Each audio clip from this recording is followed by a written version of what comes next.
নমস্কার দর্শক বন্ধুরা, ওয়েলকাম টু মোমোস কড়াই।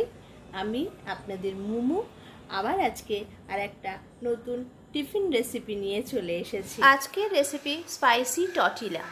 এই আইটেমটা বানানোর জন্য আমি রুটি নিয়েছি, আদা পেঁয়াজ রসুন আলু সেদ্ধ, tomato sauce, butter, mayonnaise, oregano, গরম মশলা। এই সব কিছু দিয়ে আমি আলু সেদ্ধটাকে ভালো করে একটু মেখে নেব। বাটারটা দেব না, বাটারটা পরে ইউজ করব। প্রথমেই প্রত্যেকটা রুটিতে আমি ভালো করে সস মাখিয়ে নেব, একদিক করে সস মাখিয়ে নেব। এবার সস মাখানো রুটিগুলোকে ঠিক এরকমভাবে কেটে নেব।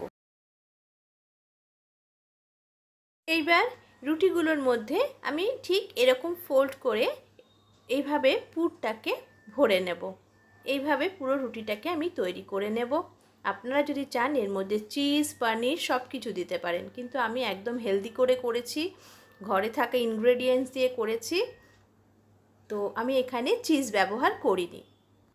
অনেক সময় আমাদের বাড়িতে রুটি বেঁচে যায়, তো সেই রুটিটা, বাসি রুটিটা বা আগের দিনের রুটিটা তোলাটা খুব একটু টাফই হয়ে যায়। তখন যদি সেই রুটিটা দিয়েও এই রকম ধরনের টেস্টি রেসিপি তৈরি করা যায়, তাহলে চটপট টিফিনে এটা ব্যবহারই করা যায়, আর সব খুব আনন্দ করেই খাবে।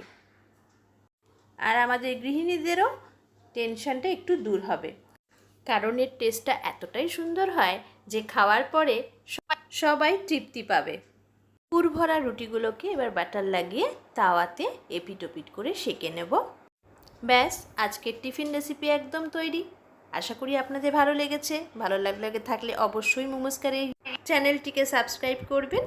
Thank you.